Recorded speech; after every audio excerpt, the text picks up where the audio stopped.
In 1983, director Richard Marquand and star Harrison Ford gave the world an electrifying conclusion to one of cinema's greatest trilogies of all time.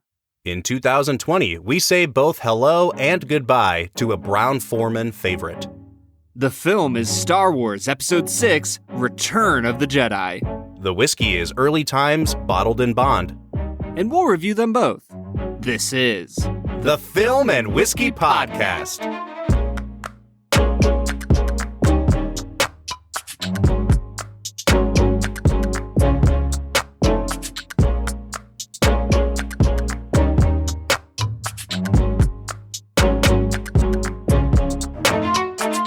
Welcome to the Film and Whiskey Podcast, where each week we review a classic movie and a glass of whiskey.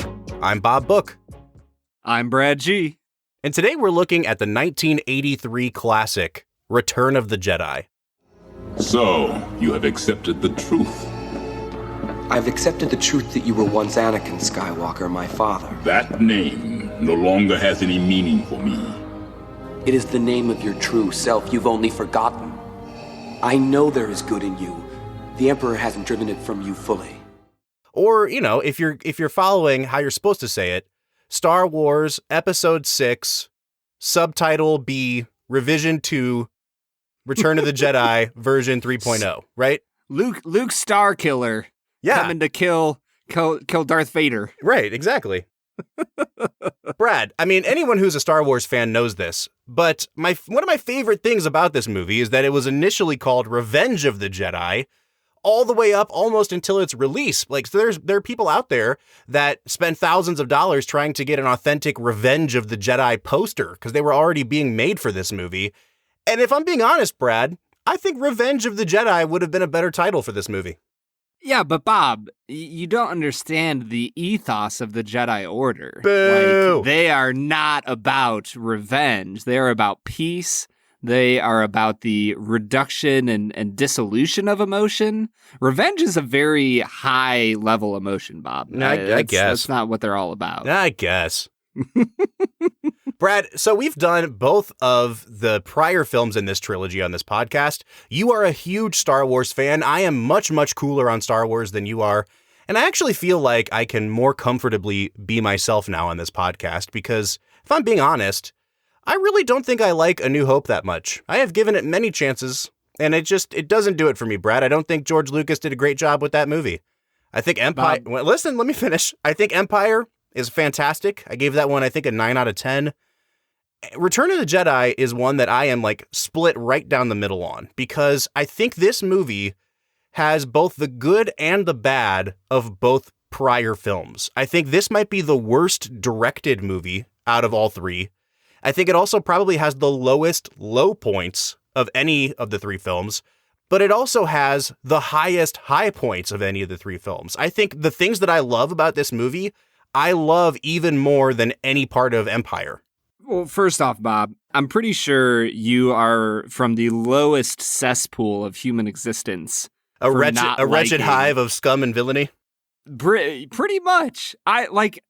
For how much you love cinema, I just don't understand how you don't appreciate and love, and maybe not even love, but at least like Star Wars. That just blows my mind. So let me just give the briefest defense, because I don't want this to devolve into one of those episodes again, Brad, but I think partially because I didn't really come to Star Wars until I was an adult, or in my late teens at least. I never had the attachment to them that most people have watching them when they're kids. And I just think for the most part, at its best, it's a really competently made space opera. It has this tragic element to it, which is what I love about Return of the Jedi. I think at its worst, it's really sloppily put together. I think if we're being really honest with ourselves, most of the acting across all three films is average at best. And so when I go into the Disney Star Wars movies, I recognize everything that everybody hates about those movies, but I think there's also things where I think the acting in the Disney Star Wars movies blows the acting in the original trilogy out of the water. And I feel like I almost feel like I'm not allowed to make points like this because it's considered so sacrilegious. But there are elements of the original trilogy that really do come across not just dated, but actually amateurish. And I think that, like, that's where I'm at with it. It's fun. It's fine. I enjoy watching them, but I'm never going to have that, like, deep connection to them that some people do. Bob, while you were spewing your nonsense, I was ready to just throw down the entire glass of whiskey that I have for our whiskey segment. And I'm just ready to roll, bro. Like, the acting in the Disney Star Wars is better than the original. I don't think that you could ever convince me that, like, Adam Driver is not a better actor than Mark Hamill. Bro, okay. Listen, Do you know what I'm saying? I love me some Adam Driver. Go watch Silence. Is that Scorsese's? Yeah. Dude, go see him in Silence in Marriage Story? Marriage Story and Klansman. He's great. He's phenomenal.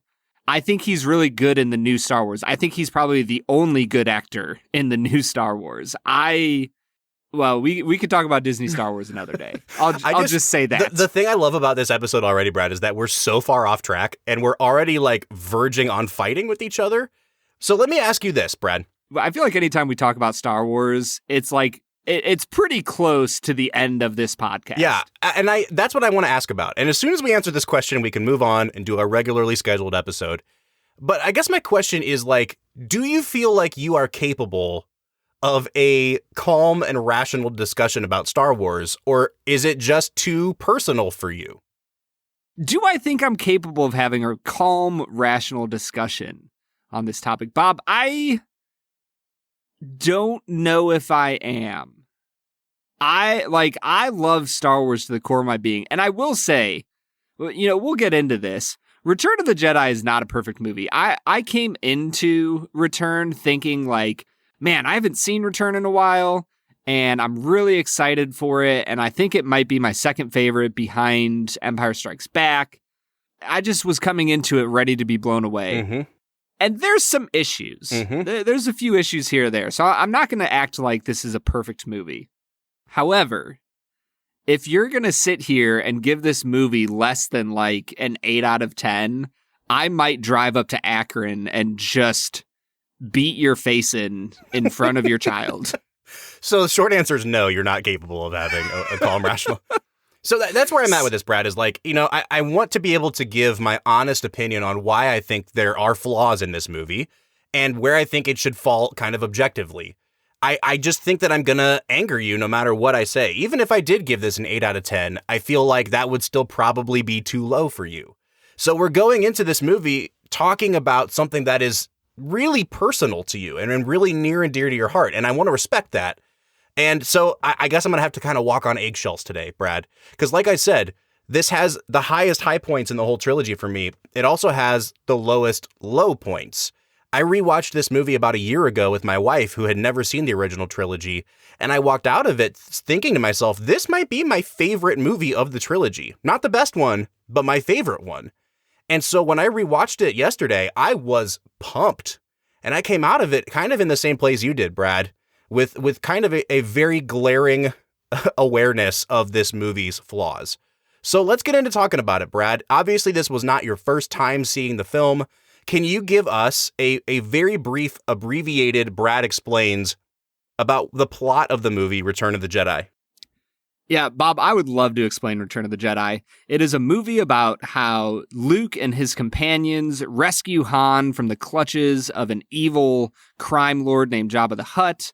They get some wisdom from Yoda. They look for a way to destroy the second Death Star.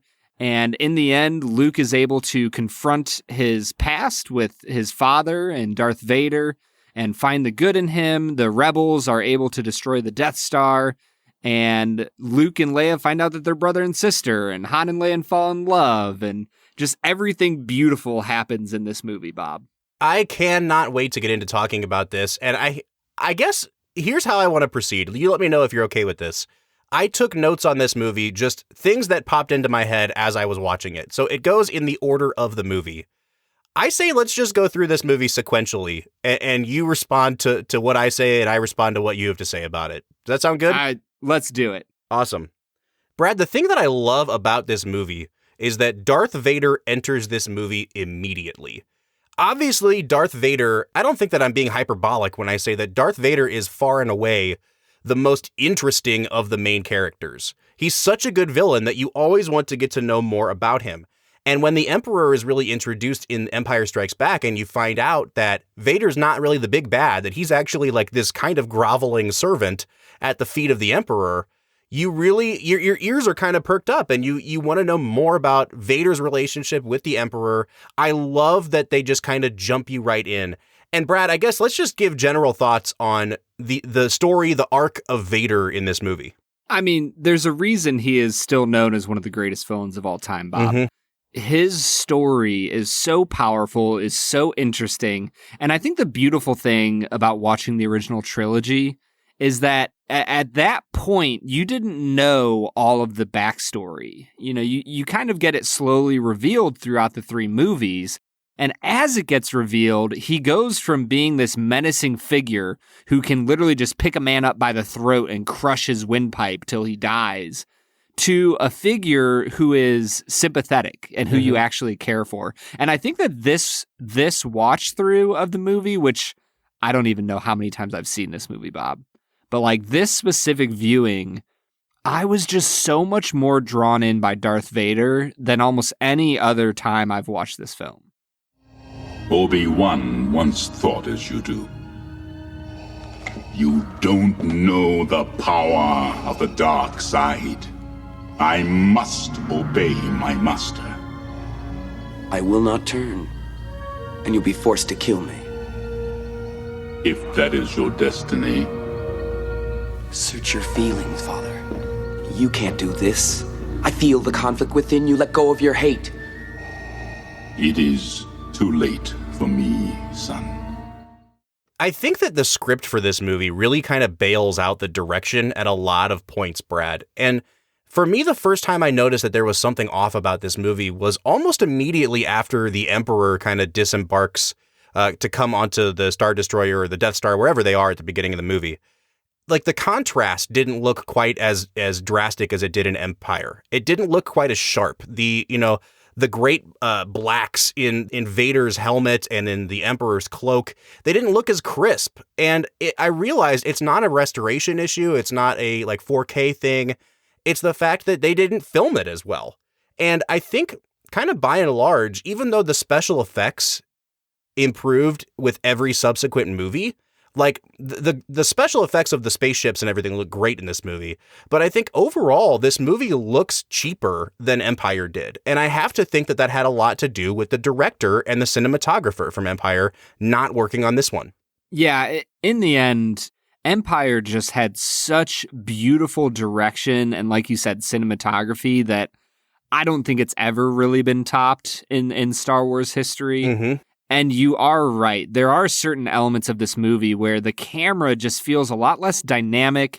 It feels a lot less, I don't know, there's less impetus to the first half of this movie. Yeah. And I think some of it is because Marquand as a director just doesn't, I don't know, he doesn't have a sense of movement that I want. Yep. It's a lot slower paced than it should be. And I will say that the last 40 minutes of the movie might be some of the greatest action pacing I've ever seen in my life. Completely agree. So he knows what he's doing with the action sequences, but the rest of the movie I feel like he struggles with. Well, this is one of those instances where I would be really interested to be a fly on the wall during the production of it, because I have a feeling that this is a movie that was saved in the editing room or was, made by the edit. Because that last 45 minutes of that last battle, and we'll get into talking about that later on, Brad, I think the reason it works is because it's paced so well and they intercut the 3 arcs so well, but it still has very little to do with Marquand and the way he places the actors in frame, the way he moves the camera. I noticed that a lot in this movie, that there aren't a ton of really well put together moving shots where you get a ton of information from the way the camera follows characters around or repositions itself to establish a new shot. It's kind of just like stationary camera, cut to another stationary camera. Almost all the dialogue is just kind of like shot, reverse shot. It's a very simplistic setup, and I really thought that it was apparent from the very beginning of the film. Yeah, I'm right there with you, Bob. Although I will say that opening scene with Vader and the Emperor is phenomenal. It captivates your attention right away. You're drawn in with the evil side of the equation in a way that you similarly are at the start of Empire. You know, you start with the probe droids being sent out looking for the new rebel base. There's an element of repetition there that I think is healthy, but in the end, I think the movement from Darth Vader and the Emperor, and that, like, those are the main people we're concerned with, to Tatooine felt strange to me. Did that feel weird to you? Yeah, and like you said, Brad, the whole first hour and a half just had these really weird pacing issues. And I really do think that even though the script is pretty thin for that whole part, if it was in the hands of a better director, we would have moved through it quicker. And I honestly think, Brad, you know, Mark Hamill has grown so much as an actor over the last 40 years. And I think he's okay in this movie. But other than him, I would say that all of the main characters probably give their worst acting performance in this movie as opposed to the others. And that's not to say that their characters don't have as much to do or any of that. This is the most dynamic, emotional of the three films. But I think you can kind of tell watching some of their performances that they weren't given the correct direction to bring out the performance that was needed. And I noticed it especially with Harrison Ford. Oh, dude, I was literally about to say, unfortunately, the greatest actor in these movies is also struggling the most in this movie. Now, I think it's fair to say, like, he didn't want to come back and do this movie. And he specifically asked that they kill off Han Solo in this movie, and they didn't. So I have a feeling he probably was on set dragging his feet, making things difficult for the director. But at the same time, I feel like it almost feels like they're trying to punish Harrison Ford because they turn Han Solo really into a bumbling idiot for a lot of this film. And so I hate what they do with his character, but I also think that he really looks like he's just on an island out there with no direction for half of his scenes. Like, he doesn't know when to say his lines, so there's these really awkward pauses, and it just throws the whole pacing of the movie off. And I really do feel like he suffered the most as a result. There's still a few moments with him that's like classic Ford that I like when he first comes out of his carbon freezing and he's in the cell and Chewie is holding on to him. Those lines that he delivers there are just spot on. So there's a few moments in this movie, but you're right, Bob. He just kind of felt like a comic relief when we already have that with C-3PO and R2-D2. Like, He's not the same swashbuckler that you have in the first two movies. I don't know. He's just not the same. It's not the same Han Solo that you have in the first two movies. And I was really frustrated by that this time. I was too, man. And honestly, everything in Jabba's lair is kind of grating to me. Like, Jabba kind of wears out his welcome for me. All the little creatures around him kind of wear out their welcome. And the most egregious thing, obviously, are all these updates that Lucas did with the special editions and the Blu-rays and changing the song that was sung in Jabba's lair. It was originally called like Nocti something or other. And I went and watched it on YouTube. It's fine. But having these horrific looking CGI creatures that they've inserted and they've extended that whole sequence, it just, for a movie that already had pacing issues, it really felt like legitimately painful to get through that sequence for me. Yeah, it's long been known that Lucas's special editions, quote unquote, were not very special. And so I'm not going to quibble with you there, Bob. That music sequence is really bad. It just detracts from the dirty, lived-in feel, right? Like that's the most beautiful thing about Star Wars is that it's a realistic long time ago in a galaxy far, far away. Like Star Trek, everything's bright and shiny and clean. But in Star Wars, it's like everything feels like it should. And then you have this CGI that just, it's just terrible. Now, I will say, Brad, I think that the Rancor is the coolest creature in any of the three films. And I'm super bummed that we didn't get more Rancor. Yeah, dude, he is so cool. And that little moment, I don't know, there's moments like that make me love the Star Wars universe because he shows, and I guess when I say he, I mean Lucas, but like he has this way of creating a universe where, yes, you're focused on Luke and Leia and Han and Vader and all of them, but you feel the fact that this is, I use this term already, but I'll say it again. It's a lived-in world. Mm-hmm. Like when the Rancor dies, his trainer cries. Like he had an attachment with him. Yeah. And there's something so intrinsically good about that type of storytelling, to know that like there's a whole story behind that one little character that has 5 seconds of screen time, that that's what makes me love Star Wars so, so much. Well, Brad, the only other notes that I kind of want to get into before we get to our break revolve around the next moments in the film where Luke flees back to the Dagobah system to meet up with Yoda again. And, you know, if I'm being honest, Brad, I love me some Yoda, and I will never say no to Yoda in a movie.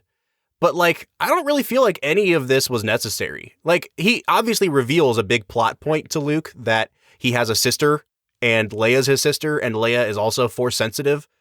But, like, I don't know if we needed a whole 15-minute detour to the Dagobah system to get that. I was okay with the Yoda scene this watch through. I think it's important to see Yoda passing away, to see him like passing the mantle on to Luke. Mm-hmm. It gives Luke a sense of maturity that he didn't have before. But you're right. The whole revelation of Leia, it kind of feels like at the end of Empire when they're like, you know, don't worry, there is another. Okay, well, now we have to tell them who the other is. Well, right. I don't know. Maybe you didn't. Maybe he could have given him a cryptic clue as to where to find this other Jedi or something. I don't know. It just kind of felt like on the nose a little bit. My favorite thing, though, is like the unintentional comedy of Yoda's prolonged death. Like, dude, it's Brad. I laughed out loud because Frank Oz, God bless him, but like the original Yoda voice kind of gets on my nerves a little bit. Like come on. I'll say this: like it's gotten clearer and easier to understand over the years. But like Yoda in Empire, I'm like, I have to turn on the subtitles. I have no idea what he's saying. And when we get to this movie, it kind of just feels like Yoda needs to die for no reason. Yoda's like, well, it's about that time for me. And he lays down. Yeah. And at first he's like, I'm just going to go to sleep. And then all of a sudden he's like, look. And he kind of sounds like Cartman from South Park a little bit. I was going to say, are you imitating South Park That's now? what he sounds like. And then you think he dies. And then 2 seconds later, his eyes pop back open and he goes, look, one more time. It reminded me of that opening scene in It's a Mad, Mad, Mad, Mad World where the guy keeps dying before he finally kicks the bucket. Because it just seems like repeated fake outs of Yoda dying. And after a while, I was like, just die already. Like, we got to get on with this movie. Yeah, I mean, in the end, that's been a much parodied moment. If you haven't watched the Family Guy Star Wars, go watch them now. That scene is just phenomenally done in the Family Guy. I've never seen that. I think I saw the New Hope one of Family Guy, but I never saw the one where they got to Return of the Jedi. Oh, it's great, man. Well, hey, Brad, we're going to keep talking about this movie, but I think it's about time for us to hit pause and drink this Early Times Bottled in Bond. What do you say? Let's get to it.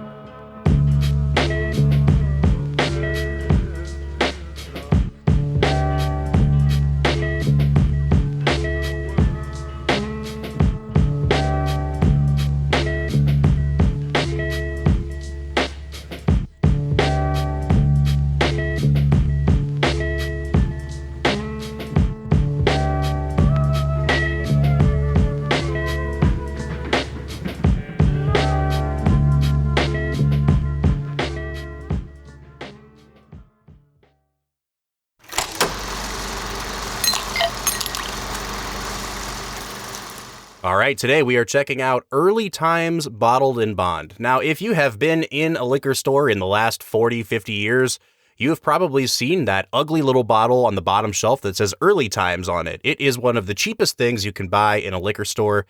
That brand, Early Times, is owned by the Brown-Forman Corporation. And as a brand, it goes back, a long, long way. Unfortunately, over the years, it's become such a bottom shelf bargain brand that it really kind of fell into disrepair for a while. If you pick up a bottle of the regular Early Times, you'll see that it actually isn't called bourbon because it doesn't legally meet the requirements to be called bourbon, because partially it's aged in used barrels, and you can't do that and call it bourbon. So in 2017, Brown-Forman gave the brand a little bit of a boost, and they released this bottled in bond version of Early Times. It is an honest-to-God bourbon. It's been aged at least 4 years. It's 100 proof. And Brad, it has become known as one of the better budget options out there. We'll get into a little bit of the history of it, but Brad, have you ever seen this beautiful blue bottle on the shelf before? I have seen the bottled in bond before. It's a nice, nifty looking little bottle. I didn't realize this till I saw it. There are not many blue, packaged whiskeys out there. Have you ever noticed that? Yeah, I think it has a lot to do with the psychology and the marketing. Certain colors are supposed to catch your eye better than others. I know red is supposed to be huge for marketing. So it really does stand out from the pack just for having a blue label on it. It also stands out from the pack because they only sell it in 1 liter sizes. It's not offered in a fifth. It's only sold in a liter, which is really nice because you already feel like you're getting more bang for your buck.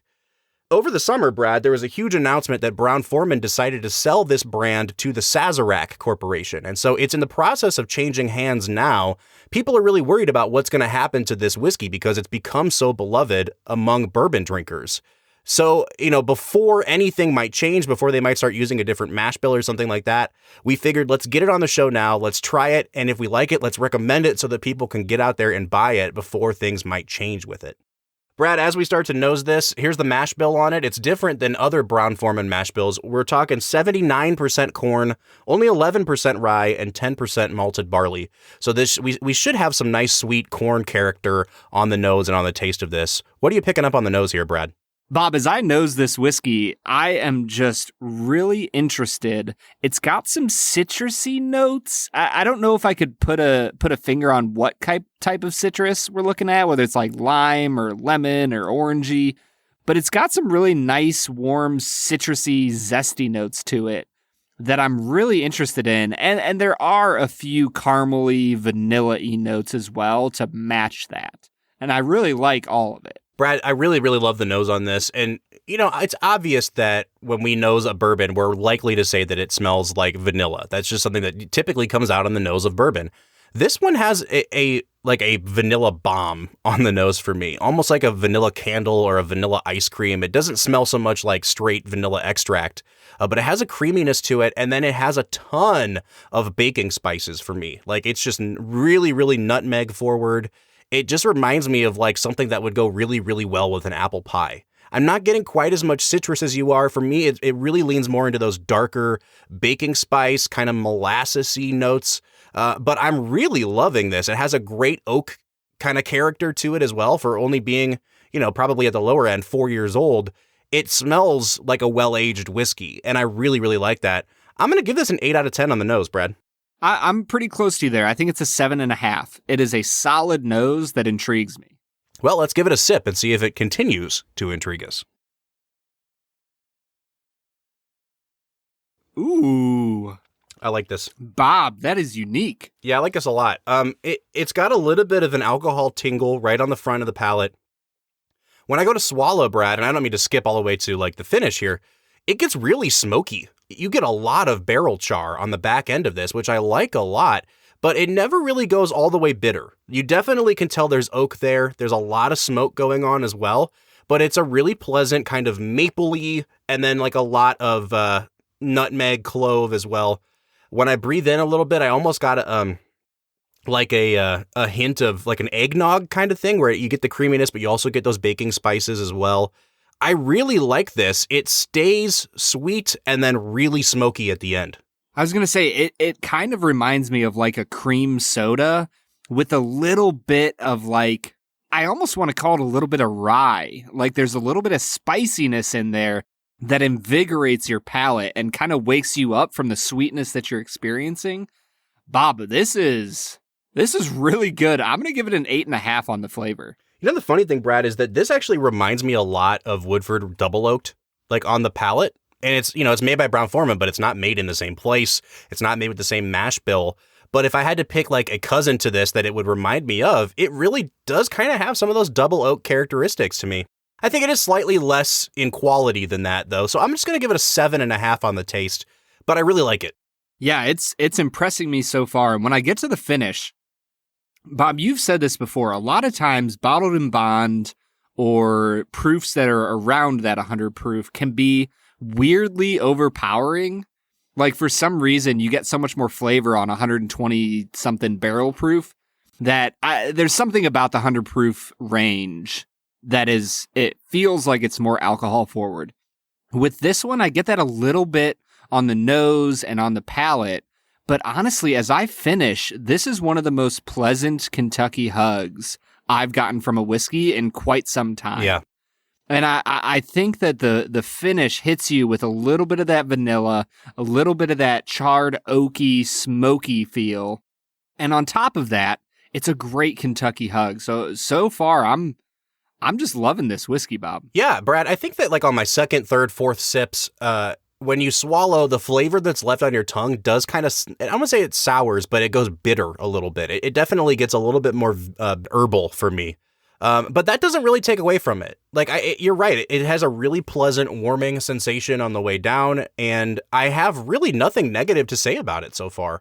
I think the finish is probably my least favorite element of this so far, but I'm still going to give it a 7.5 on the finish. I'm going to give it an 8 out of 10 on the finish. All right, Brad. And then on balance, I think this is a pretty well-balanced whiskey. I do think the nose hinted that it was going to be sweeter than it ended up being, but it still was so solid at every point of the nose, palate, and finish that I would still call it a pretty well-balanced whiskey, even if I think the nose did deceive me a little bit. I'm going to stick at a 7.5. This is just a well above average bourbon at every stop. And it, I think we overuse the word solid sometimes. It's like old reliable. There's nothing about this that is surprising me in a negative way. And I really like that I know what I'm getting when I reach for this one.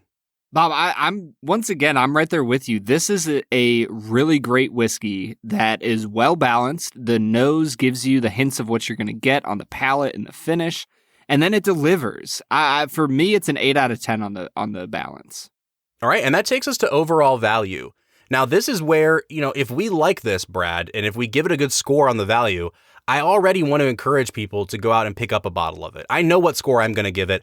I've been drinking this for a few months now, waiting for this podcast episode to come around. So, Brad, I guess I can finally reveal to you that I think this is one of the best values out there. It is a liter sized, so not a fifth, and it only costs $25. Like, that is the standard price in the state of Ohio and elsewhere that you can pick this up. $25 for a liter, which equates to roughly 18 and some change for a fifth. So, if we were doing this on the basis of a fifth, we're talking an $18 bottle of whiskey. This is a phenomenal value, Brad. I cannot think of many others even close to this price range that have as much character as this one does. I'm going to give this a 9 out of 10 on the value. Bob, if you're asking me for a whiskey that is priced lower than I think the quality is, and you're getting me an extra 250 mLs in there, I don't know how this isn't a 10 out of 10. Mm-hmm. Like, it's a spectacular whiskey. The taste, like you said, it's complex, it's palatable, it is just refreshing. I just think this is a phenomenal value. Yeah. Like you said at the start, hopefully Sazerac keeps the quality up and continues with the same mash bill and everything, because it's a phenomenal whiskey, and I would shell out $25 for this bad boy any day of the week. Absolutely. Absolutely, Brad. So let's say this before we even get to our final scores here. You need to run out and get a bottle of this if you can find it at a liquor store. I know it's starting to sell out in a lot of places. If you can find it, pick it up before anything changes with it, because they really did kind of strike gold here with this bottle. Now, I will say, I'm speaking for both Brad and I. Is this the best whiskey we've had all season? No. I mean, we've had tastier whiskeys. We've had more complex, better aged. But at this price point, it's going to be one of our highest rated whiskeys of the year. And it absolutely deserves to be when you factor in that value component. So, Brad, I'm coming out to a 39.5 out of 50. What are you coming out to? I am at a 42 out of 50. All right, so that is taking us to an 81.5 out of 100, or a 40.75. It's pretty rare that a whiskey hits a 40 out of 50 on our podcast. And I know that, we said it's only an 81 out of 100. And so if you're thinking like the U.S. school system, you're thinking that's like in the B to C range. That's not true at all here, guys. Like, this is one of the highest rated ones we've had this season on the show, and it deserves the score that it got. Yeah, in the end, this is a great whiskey that, Bob, you would recommend, correct? Oh, absolutely. 100%. Yeah. Not just to drink, but to go out and find a bottle as quickly as you can. Yeah, and also, like, this is a great whiskey. The quality is off the charts for the price you're paying. That, you know what? I'm getting a liter of it. I don't mind using it in a mixed drink. I don't have to drink it neat the entire time. I'll bet you that this would make some phenomenal whiskey sours. I think it would. And yet, I like it too much to do that, Brad. Like, I want to keep this and sip it neat. Obviously, like Brad said, if you want to use it in a mixer, you definitely can, and it will probably improve the quality of your cocktails. And that's the mark of a great value whiskey. You can drink it neat. You don't have to do anything to it to make it taste better. And if you use it in your cocktails, it boosts their quality as well. So That's our final score here on Early Times Bottled and Bond. Brad, any final comments? Go out and buy a bottle. Yeah. Do it. All right, what do you say we get back into talking about Return of the Jedi? Let's get to it.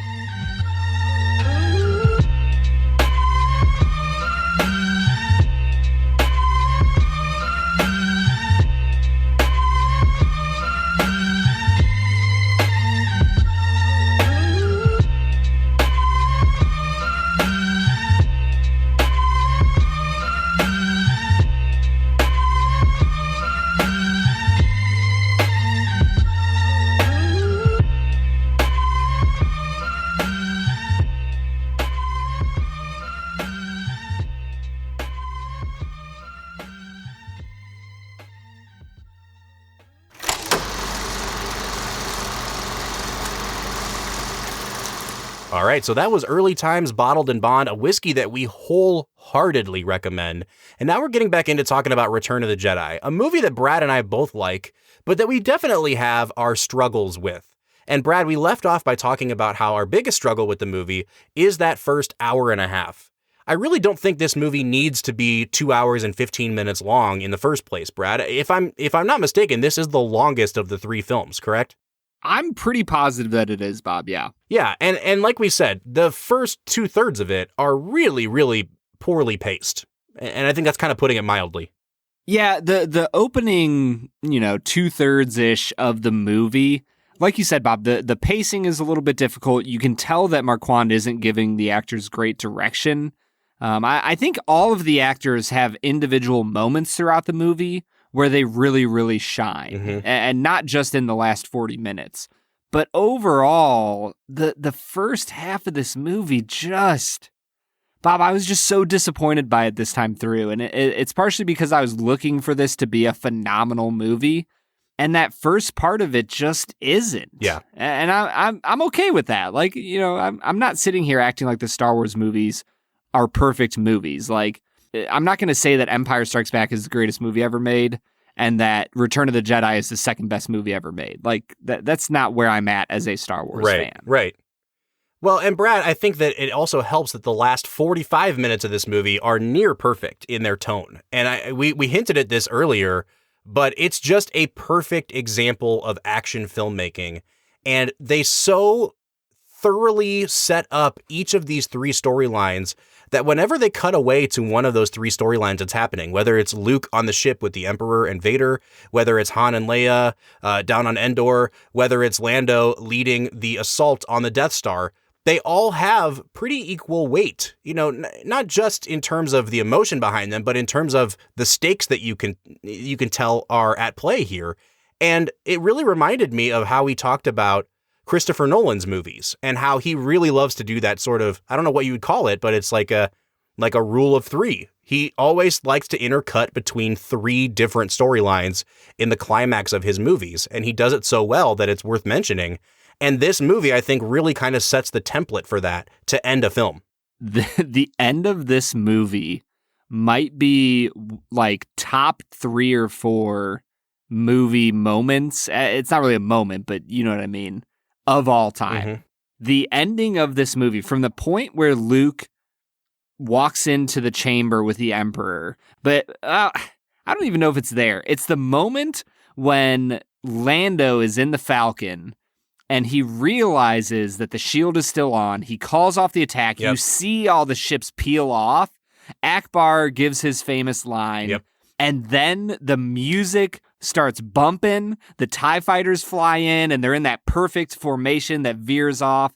And from that point on, I don't know if I've seen many better movies than what you see for that final 40 minutes. And Brad, I really like to pride myself on understanding, film history, and also like where does that familiar thing find its origin? And I can't think back any farther than Return of the Jedi when I think about this way of ending a film, an action film, with that sort of 3-story arc climax that's being intercut. And I'm sure maybe somebody did it before this, Brad, but it really did feel like the first kind of modern film that laid that template down that so many movies follow. I mean, I'm even thinking of my favorite Lord of the Rings movie, The Two Towers, really kind of copies this same template, whether it's, what's going on at Helm's Deep, what's going on with Frodo and Sam, or what's going on with Merry and Pippin.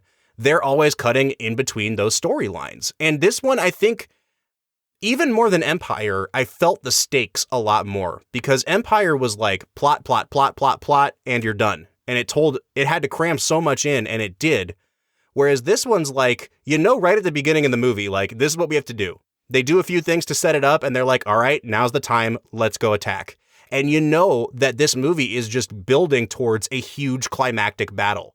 And I love it when a movie kind of has the guts to say, we don't need any more plot than is necessary, because the climactic battle of this film is what everything has been building towards. And this one does it so perfectly. And Bob, what I really love is that there's a difference in my mind, and you can tell me if I'm wrong. You're the cinephile. In my mind, there is a difference between story and plot. Does that make sense? Oh, yeah, for sure. For sure. And the driving thing about this final 40 minutes is the story, the essence, the heart of Star Wars. That it isn't just about fancy ships and all these aliens and their interactions and all these things. It's a story about humans searching for meaning, about Luke trying to find his place in a vast universe that could give a rip about him. And that this final 40 minutes is just utterly beautiful when you consider all of the relationships that are happening in this movie. And you get to the final fight between Darth Vader and Luke.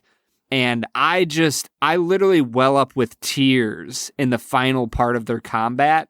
Partially because of the fact that Luke has given into his hatred and he's ready to kill Vader, but also because of the fact that John Williams is the greatest composer ever, and realize that this is not the moment to go to some like loud, climactic, just massive opera piece, and instead he plays this just kind of sad, mournful, almost weeping bit of music as Luke finally, puts the finishing move on Vader and is about to kill him. Yeah.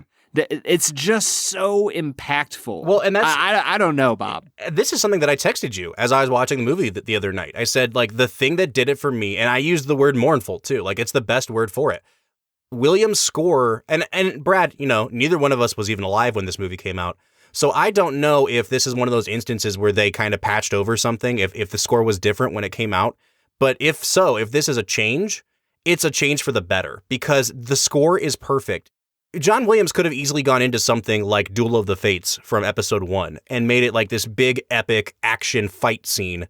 And he goes the complete opposite route, where the sort of tragic elements are brought to the forefront, where you realize you're not just watching two people fighting or good versus evil. You're watching a family tragedy play out in front of your eyes. And the emotion of that moment is overwhelming. And I think it's a beautiful, beautiful decision by the director and by John Williams to not lean into the more kind of like bombastic side of the score and to go with the more emotional, arrangement instead. So, Brad, can I just, before we wrap up today, this is our last Star Wars movie for I don't know how long. Maybe we'll get to the prequels at some point. I have a feeling we're never going to do the Disney films on this podcast. Because we would legitimately fight on those films. But I'm more than happy to trash Disney Star Wars any day of the week. But I took a bunch of notes that were just like little things I loved. And I knew they wouldn't be points of discussion. And I kind of just want to go back and forth, Brad, with like little things about this movie that just make you love Star Wars. And the first thing for me was just the forest moon of Endor is a perfect setting. And those speeders that they get on are a fantastic touch. Like even before the Ewoks show up, when they first get onto Endor, I'm like, yep, this is exactly the setting that I needed to see in the Star Wars universe. It's just such a cool place to stage, a battle. Well, because you've gotten Tatooine, you've gotten Hoth, you've gotten all of these other like climates, like biomes, ecosystems, yeah, and you needed a forest setting, and it's just so beautiful, and the trees are so massive that it just feels right. I'm right there with you, Bob. I love Endor.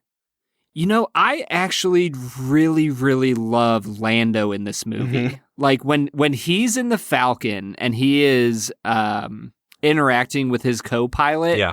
I don't know. There's just this sheer joy to the way that they interact that it's just perfect. Yeah. And the thing for me is even more minute than that. It's that Billy D. Williams he has a relentless commitment to pronouncing it Han Solo.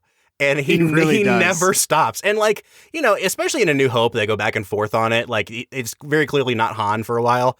But when Billy D shows up in Empire, all the way through to the end of the trilogy, he's like, Han. We gotta go save Han. And I'm just like everyone around him is saying Han at that point. And he's like, absolutely not. I am Billy D. Williams. I will not learn this dialogue correctly. I'm calling him Han forever. And I just love it. It makes me smile. Well, it gives the universe this feeling of like everybody is their own person. I think maybe this is something I'll point out, is how big the universe feels. And I will say this is something that Lucas kind of added with the special editions. Probably the only thing I liked was that at the end of the movie, you go to the different planets and you see the celebration of the fall of the Empire. Nope. And I love that because it gives pass. It gives this feel of this isn't something that they were just doing for themselves. This is something that the universe was waiting for, was crying out for. And Bob apparently just doesn't have a soul and appreciate the crushing tyranny of the Empire. So here's the thing, like I just hate how bad the CGI is in all of Lucas's updates. And it's not even necessarily that he just pulled the trigger on CGI before CGI got really good, because I think that a lot of ILM's stuff still looks kind of chintzy. Like when they did Grand Moff Tarkin in Rogue One, like I still don't think it looks great. Leia didn't look great in Rogue One. So it's not just that like Lucas put bad CGI in these, but it's that the CGI looks so much worse than the practical miniatures that they used in 1983. That anytime they go to, I don't know, what's the name of the city? Is it not Coruscant? Like, what's the city where the Senate is in the... Yeah, it's Coruscant. Yeah, like anytime they show like Coruscant or like it just looks so fake and it looks so jarringly different that I hate the way they end this movie. And like it was never a great ending to begin with because they all just kind of stood around and sang Yub Nub or whatever it was called. But like I feel like they actively made it worse by trying to do the ending of Independence Day where they show all the people across the earth, like the little Ethiopian kids with their Morse code and all the alien ships are blowing up and making fireworks. Like Independence Day's ending kicked ass. And then George Lucas was like, I'm going to do that with Return of the Jedi. And he made it 1,000,000 times worse. I can't get over how bad the ending is, Brad. I guess for me, it's less about the CGI there, because I agree with you. It's not great. Yeah. But it's more about the story of Star Wars. And it shows that the actions of a few small people can change the course of the universe. I'm down with that. So for me, it's more about the story than it is about the terrible 1998, 99 CGI. So I have one legitimate question for you before we wrap this up, Brad. And like, you're not allowed to bring in extended universe stuff, like only using the logic that the movie has established. Okay. I have never understood why the Emperor says, if you strike me down, your journey to the dark side will be complete. Because the implication is that like for a Jedi to murder somebody, or to kill out of spite, out of hatred, will turn that person to the dark side.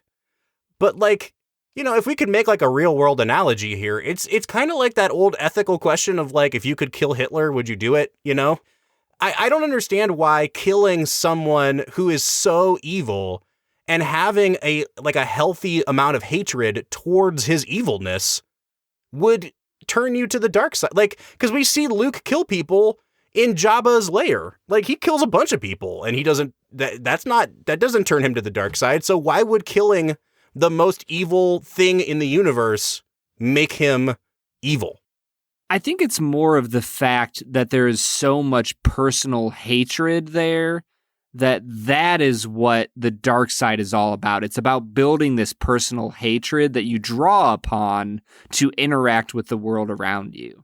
And so it's, I guess to sum it up simply, your motivation is more important than your action.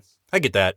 I still don't feel like they did a great job setting that up, you know? Yeah, I will say I am not espousing that as a moral philosophy for the world. I love Star Wars with every inch of my soul, but I would not want my children to learn ethics from the Star Wars universe. They're not good in any way. All right, well, with that, Brad, let's put a bow on this thing. We're already approaching an hour here, so what's your final score on Return of the Jedi? We both know it's flawed. Where are you coming out on this one? Bob, I still like elements of the first hour and a half of this movie. There's parts of it that I really enjoy, from Jabba's palace, from Yoda on Dagobah, from their conversation about the Death Star with Mon Mothma. There's a lot of things that I like throughout that. It's just the overall pacing and structure that I feel like really struggles. And then the last 40 minutes of this movie are just spot on, pitch perfect for me. They hit every note that I want to see out of a Star Wars movie.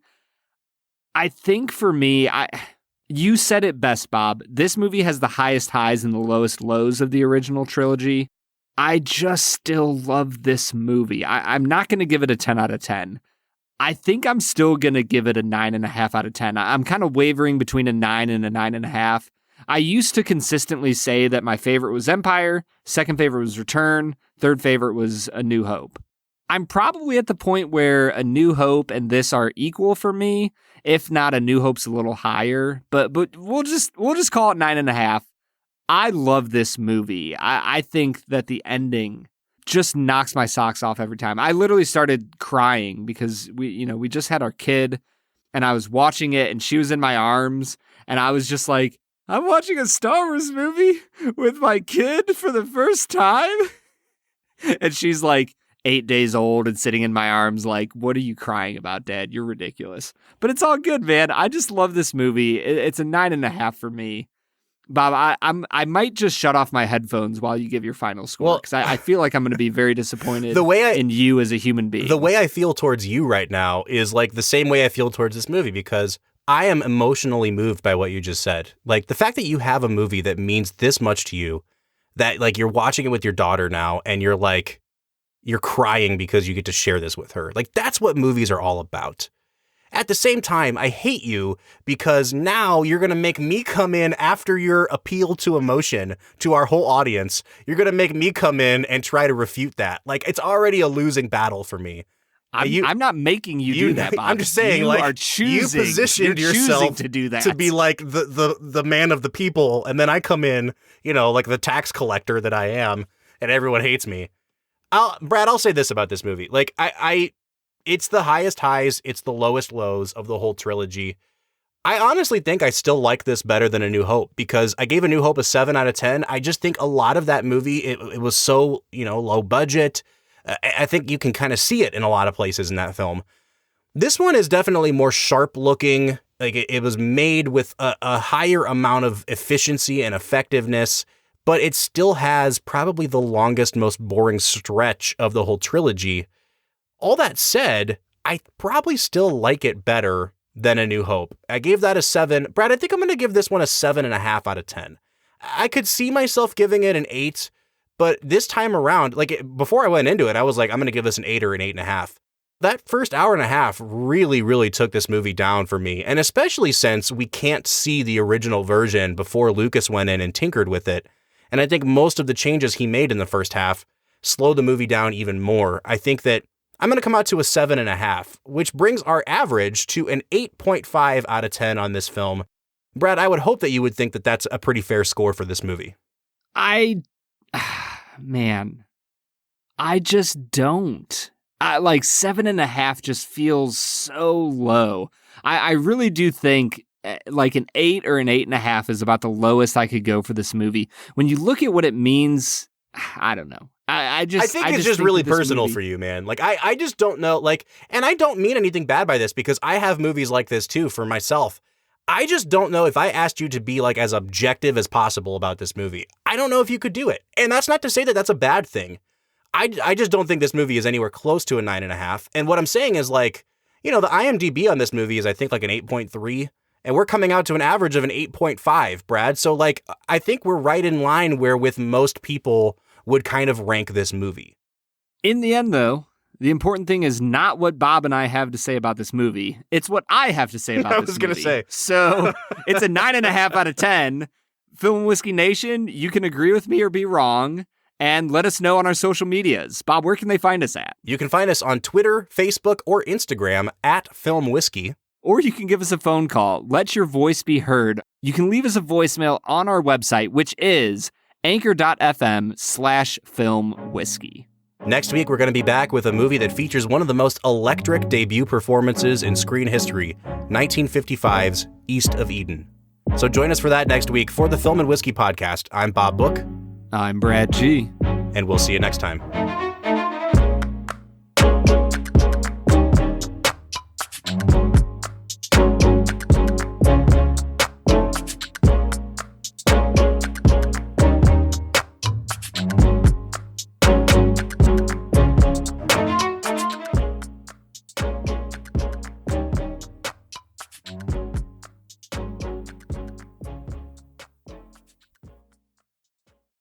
Film and Whiskey is produced, engineered, and edited by Bob Book and Brad G. And it's made possible from support from listeners like you. If you'd like to support the show, you can donate directly to us at our Anchor page, anchor.fm/filmwhiskey, where you can support the show for as little as $1 a month.